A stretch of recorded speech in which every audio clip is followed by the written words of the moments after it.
Hello, greetings. Hello, everyone.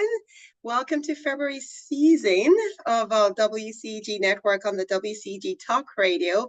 We're the worldwide community empowerment group where we're speaking life into the community. I am Dr. Babs, your physician and founder of Living at Your Finest Wellness, which is a holistic direct primary care practice in Marietta, Georgia. It is truly my honor today to be your show host for this evening segment on the holistic perspective. So we're here to enrich you with information that is inspiring and impactful. So this month of February is World Cancer Awareness Month. And it is a small month, days are running so fast. We're almost done with the month. But I thought it was important to just pause and just acknowledge just all the research that's gone into cancer. And particularly when it comes to prostate cancer, I want us to touch on that because we've had so many deaths, unfortunately, and it's on the rise. So I want us to talk about that. And so my question today, I want you to ask yourself as you join in, I welcome you to participate in this conversation. The question is, are you up to date with your PSA labs? That's if you're a male. And if you're a female, your loved ones, maybe your brother, your husband, your partner, your friend, are they up to date with their PSA? PSA is the prostate specific antigen, right? So we're going to talk about that today, but I want you to ask yourself that question because we're always busy. We never really pause to ask ourselves these questions. So really ask yourself, if a male is next to you, ask them, have you gotten a PSA? If they're of age, of course, right? So ask that question. So this evening, my goal is to discuss what are the stats, what are the statistics around prostate cancer, what are the risk factors? I'm going to touch on other cancers, but I really want to focus on prostate cancer today. I'm going to talk about what those preventions are, how do we screen, how do we monitor, what's the treatment, and I will end with commonly asked questions. All right, so I would like for you to please tag a friend, share with your neighbors, stay updated, with all our programs because this program is for you. It's to get you empowered and encouraged. So we are live on all social media, online streams, Twitter, YouTube, Facebook, IG, even the WCEG Talk Radio Network. We have some new platforms, the mobile app. You can find us everywhere. So I want you to please just tag your friends and neighbors and let them know we are here to make a meaningful impact. So we appreciate your time and your support in spreading the word of this amazing organization. Two important things before we get started, two quick announcements. I want you to know that the information shared on this talk radio is not intended as medical advice, but instead it's just to provide educational information to support you on your wellness journey. And the views and opinions expressed by myself as the host or other guest doesn't necessarily reflect the views and opinions of the network. All right.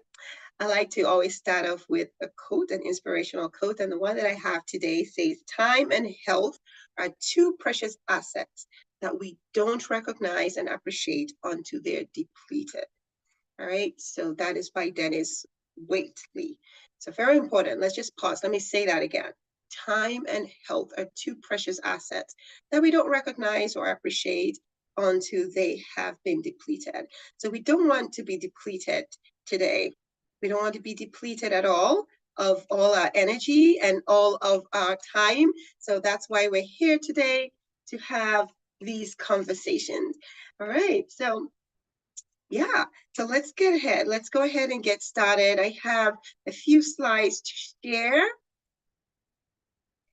as we get started. And I want to start off by talking about what is prostate cancer. So I'm going to share, because I'm a visual person. Let's make sure that I'm able to share. Yes, I am. Very good. All right. So prostate cancer.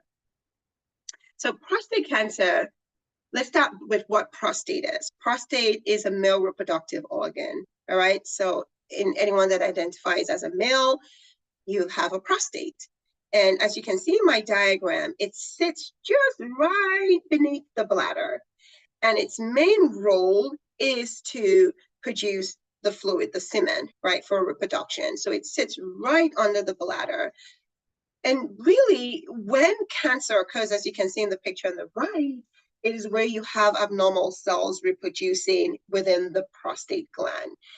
as you can see, there's several delicate structures in this area. You have the bladder, and then you have the urethra. The urethra is the pipe that urine comes through to get, to be let out through the penis, right?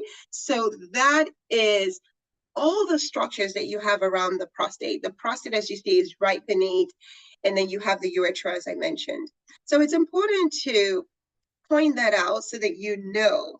Now, as I continue, I want to emphasize that prostate cancer, that's when cancer is seen within the prostate gland, it is the #2 cause of death in male. The first one is lung cancer. The second one is prostate cancer. And unfortunately, it is increasing. The estimate is that for every 100 people that you have, you're going to have quite a bit of them suffering from prostate cancer itself, and 2 to 3 people dying from it. So it's increasing in number, and it's increasing for so many reasons. A few risk factors that I want to emphasize will certainly be age. So the older males are more at risk. African American men are more at risk. Every male is at risk for prostate cancer. But when it comes to older men, African American, and family history, that triples the risk. So those are risk factors to be aware of. The question then will be, how do I know? How do I know I have prostate issues? Well, there are some symptoms, certainly, but I want you to also be aware that some people don't have any symptoms. Doesn't mean that you should avoid screening, right? And I'm going to talk about when we should screen. So some of the symptoms are anything to do with the urinary symptoms. So let me just put that picture up again so that it makes sense. So let me share that picture right again. So you see that this is the bladder, right? So if the prostate gland is either enlarged around the bladder and it's encroaching against the pipe that the urine goes through, you can imagine what's going to happen. It's going to be urinary incontinence, where you go to you're trying to get to the bathroom, but you can't get there quick enough, and you're either peeing on yourself, or even when you go there, because everything is so unstable there, you feel like you've emptied your bladder, and then you come back, you feel like you have to empty. So you have hesitancy, there's urgency, there's frequency, all those things are going. There's even poor stream. As you can imagine, with this cancerous tumor, you can also have blood in the urine. So there's blood in the urine, there's pain, depending on how big the cancer cell, they can have back pain. So there's a lot of symptoms that tend to come around urination. They could also be just pain or during ejaculation. So there are symptoms that please be attentive. Again, this is for everyone. If you're a woman and you're watching, you have a brother or a spouse, just ask the question, have you done a PSA? Are you having any of these symptoms, right? We don't want to ignore these things anymore, because this is definitely something that can be prevented if we screen early. So those are the symptoms that I've just described. As I mentioned, some people might not have any symptoms, but these are the commonly seen, experienced symptoms that people might talk about. Now, the question then is, how do we screen, right? So how do we screen for prostate cancer? It's true PSA. And what is PSA? That is prostate specific antigen, and that is a protein that is secreted by the prostate gland. So the tricky thing about PSA is that it's always present, right? So some people will say there's no normal range because there's always going to be PSA, and a PSA can actually be increased for several reasons. So maybe as you age, the prostate gets enlarged, right? And then it will secrete more PSA, right? And that was part of the reasons why in 2018, the United States Preventative Service Task Force changed the guidelines and said, don't screen men anymore. Don't screen them. Let them complain of symptoms first before you screen. And the reason was because people were getting PSA was high, and then they got a biopsy and it was false positive, and then they had more complications from the biopsy and procedures than the prostate cancer itself. That was in 2018. So the guideline changed. And at the time, I also was doing the same. Unless my patients complained, even my African American male. All I did was I asked, do you have a family history? If they said no family history, they didn't know. Unfortunately, a lot of us don't really know our family history. So that wasn't sufficient. But because of the guideline, if they said there was no family history, then we wouldn't screen them for a PSA because we were afraid of having high levels, and then we'll, interpret that as being abnormal, and then, we'll go down the rabbit hole. But with the recent guidelines, with the recent changes that we're seeing, observing, Martin Luther King just lost his son. Late Martin Luther King lost a son, young age at 62. There are many, many people, that are coming down with prostate cancer and are dying from it. And again, yes, with prostate cancer, it is slow growing. And the most common type of prostate cancer is what we call the adenocarcinoma, which is the most common, which they are more aggressive. So if a younger person, younger than 50, has prostate cancer, it's more than likely that they would have the aggressive type.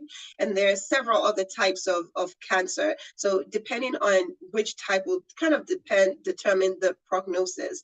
But back to what I was saying about screening. So now the guideline really is, in your 40s, please get screened. Ask your doctor, have that conversation.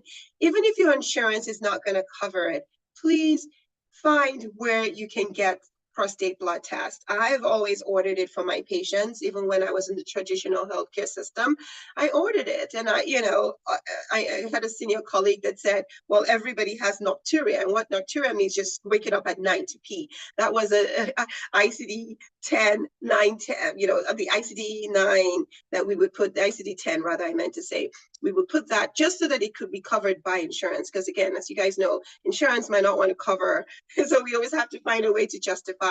But in direct primary care practices, I'm so pleased that our PSAs screening is just $6 to get it checked and at least know what your numbers are. So when you track that over the years, every year you get one, you want to make sure is that between 0 and 4.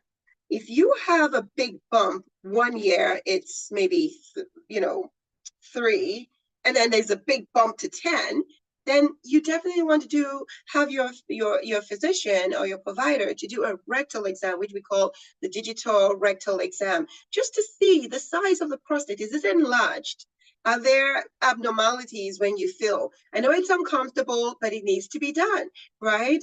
Because it's so important. Our lives are very important. There's so much hope, so much life. So we want to arrest it as quick as possible. So that's the screening. The PSA, which I just mentioned, has a range, but if you see it over a period of time trending and increasing, even if you don't have symptoms, that then needs to be followed up with an examination and possibly a biopsy, depending on what's going on. But you have to have that conversation with your physician and with your provider. Other things that are done is a biopsy. A biopsy is just to try and see, it can be guided with an MRI, just to see where you have some cancer cells. And if you have, so you do the biopsy, the tumor, you biopsy, and you want to kind of get in a sense of if there's cancer.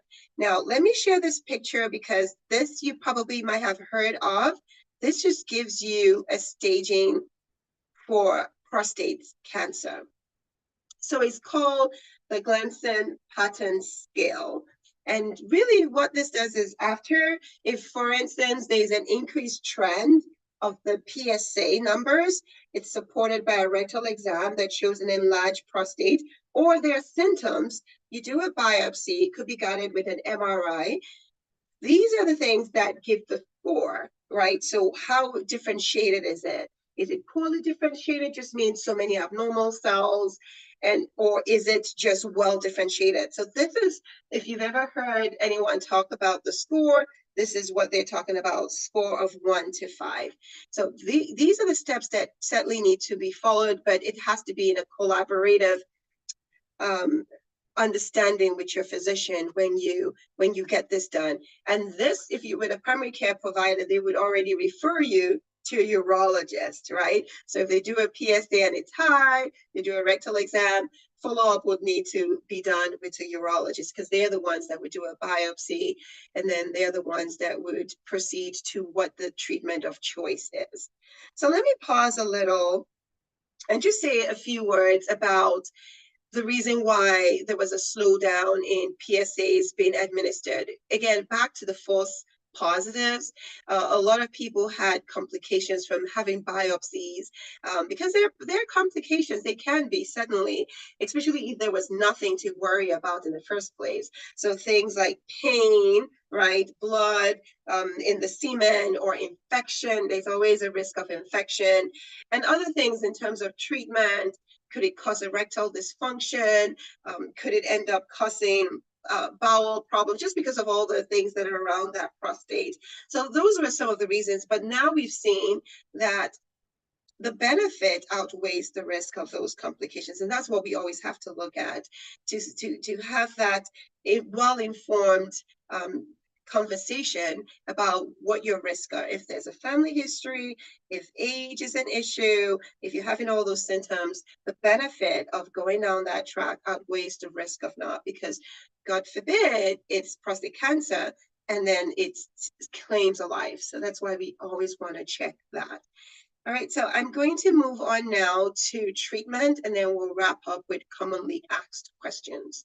So what are some of the treatments? You said, okay, yes, Dr. Babs, thank you for giving us all this information. I'm going to make sure that I've been getting a PSA, and if I haven't, I am going to request for one and know what those numbers are. Maybe I've had them before. I don't know what my numbers. They've always told me it's normal. Well, ask your doctor or ask your physician. What has my numbers been over the years? Recently, we had to track my husband's PSAs, because he's been getting his, and we needed to just track it and make sure that it's fine. So we've done that quite a bit, and we're glad that we've been keeping an eye on it. Now, when it comes to treatment, what are the treatment options? So I'll share a little bit about the treatment options. So treatment could fall under some categories. One is expectant management. And what does that mean? Expectant management means the PSA is not so high, you're just monitoring it. You can either monitor it actively or you can monitor it watchfully. So just watchful surveillance. And really, you're just checking to make sure that nothing is aggressive, it's not increasing much higher. So some people can just get that done. But if you're already on the older age, and it's high, then you really want to do something more than just active management. Now, the other treatment is radiation. Radiation. So to attack that organ, to find out what's going on, the cancer cells within the gland, as I showed you the picture, that could be radiation. And then the other option will be surgery. So to take out that whole gland that sits right under the bladder, to take it out completely. So those are the treatment options. When it comes to radiation, it could be internal or external. So those are some of the treatment options that we have. Now, I want to mention that even though, yes, I've spoken about expectant management, which includes just active watching or just surveillance, just paying attention and just observing symptoms, I want you to understand that lifestyle matters. So you don't want to do it in the absence of lifestyle. So lifestyle is important. I had a patient some years back.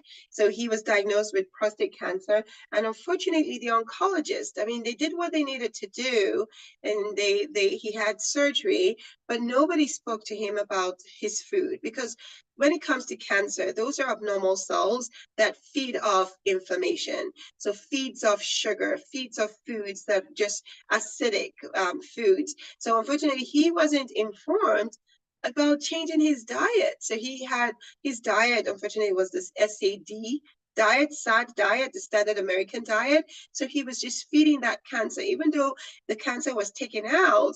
But later in life, it reoccurred just because, and not in the prostate, of course, because the prostate was taken out, but in other areas. So we want to always make sure that we're eating a balanced, nourishing foods that feed our souls, right? That fills our body and promotes optimal well-being. So certainly nutrition, staying hydrated, cutting back on those sugary drinks, because those drinks, they empty calories and they only make the bad bacteria happy.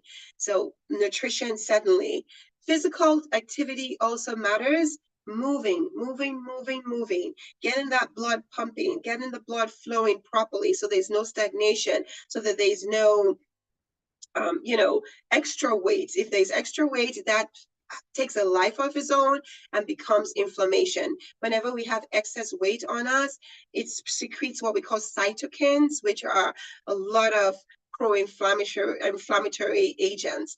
We want to get rid of that. We want to have anti-inflammatory agents. So movement actually helps. Movement helps. All right. Another thing that is so important to keep cancer at bay is sleep. I know. A lot of people are going to go, oh no, not sleep again. Yeah, sleep is so important. We need to sleep. We need to rest, because when we sleep, two main things occur. We cleanse, and we consolidate. So when we cleanse out all the harmful things in our body, because again, we live in this world, the environment, what we're breathing in and all those things, it is when we sleep that our body gets to do the work of clean out. So certainly sleep is so important if you have a family history of, or for every one of us actually, but more so if there's a family history of prostate cancer and you're undergoing treatment at the moment, or there's concerns, you want to make sure that you're optimizing your sleep. What is good number? Anywhere from 7 to 8 hours of restorative sleep. So sleep. Stress management is also one of those things. And these measures that I'm speaking about affects it. It helps with all form of cancer. It helps to decrease the incidence of cancer. So certainly stress management is a key. Is key to optimal well-being, and just preventing increased cortisol. So cortisol is our stress hormone, and if we have it over a long period of time, it can cause a lot of damage to our vessels. It can cause a lot of inflammation. So certainly we want to keep those cancer cells quiet and out of the way. All right. And then social connection matters a whole lot, right? So there's tons of studies, and you probably heard me say this before, that what increases our longevity, it's really social connections, is how we interact with one another. So those are the things that I want to emphasize about prostate cancer. So it begs the question again. The question is, if there's any male listening, maybe live or in the recording, please, if you have not checked your PSA, your prostate test, please have that checked.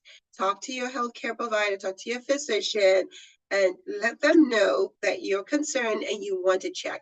Anyone in their 40s, certainly if there's a family history, you can have that conversation about how soon you need to get that done. All right.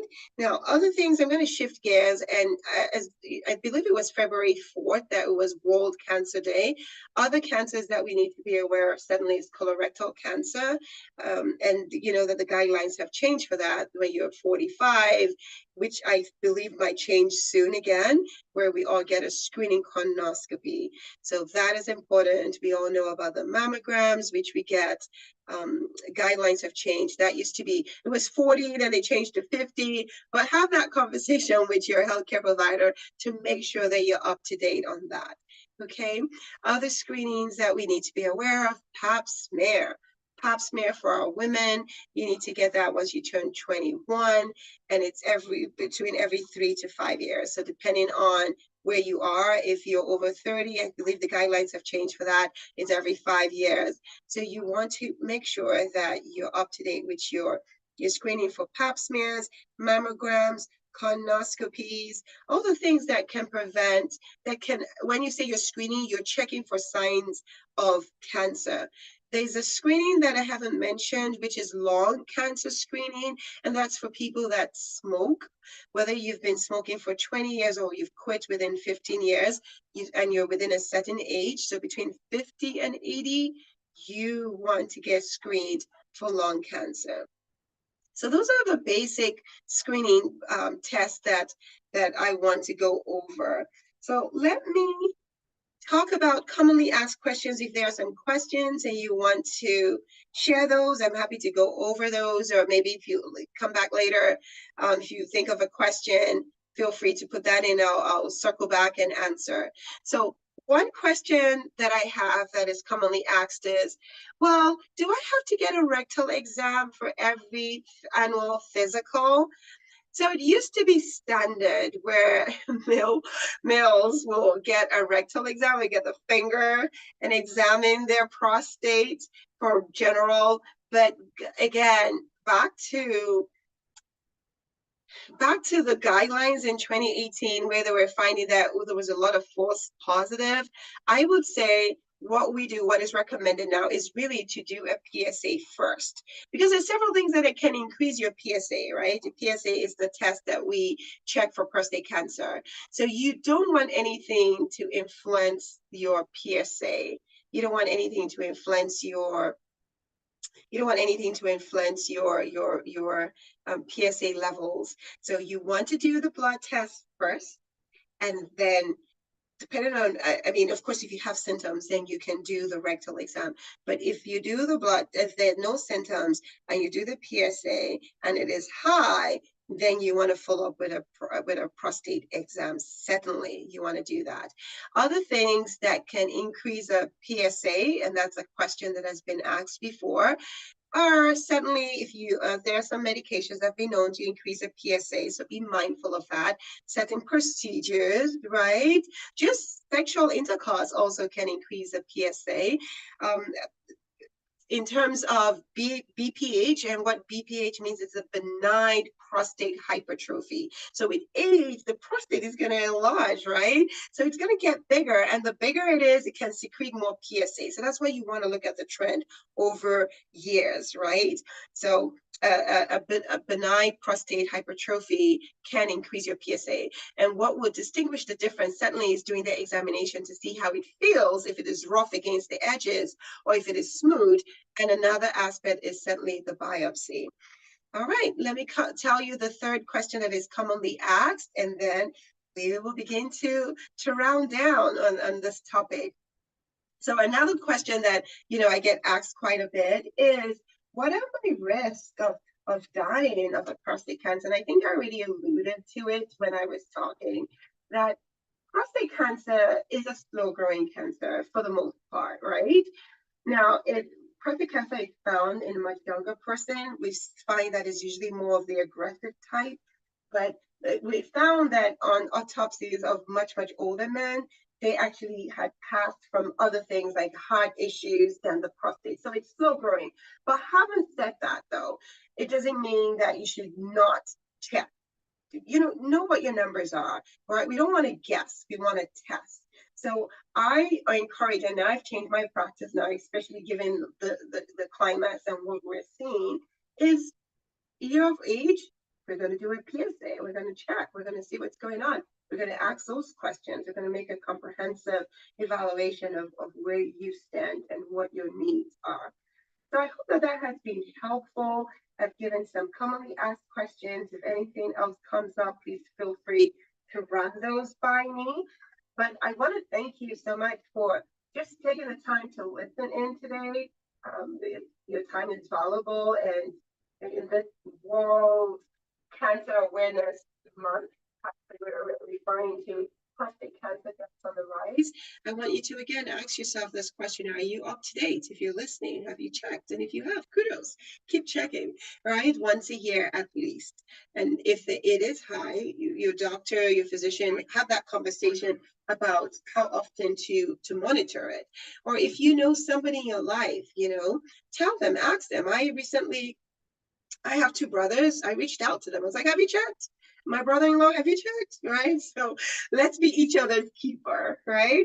So I thank you again. It's not just about being informed, but it's being inspired to implement with actionable steps so that you can live at your finest by being whole, vibrant, and healthy, because we all deserve it, certainly. So we welcome your questions in the future, and I want you to share this great network with others so that we can all get healthier together. So as I depart, I want to share this nugget of inspiration with you. Good health is not something we can buy. All right? It's not something we can buy. However, it can be an extremely valuable savings account. Yes. So whatever little investment you put in every day makes a difference. It is not for nothing. You sleep a little extra hour, you move and you walk, whatever it is, you eat an extra piece of fruit, or have an extra serving of veggies. It's a savings account. It's a valuable savings account. And that quote is by Ann Wilson. So again, I look forward to being with you next month, as we return for another episode on the holistic perspective. So enjoy, take care, enjoy the rest of the weekend, and stay blessed.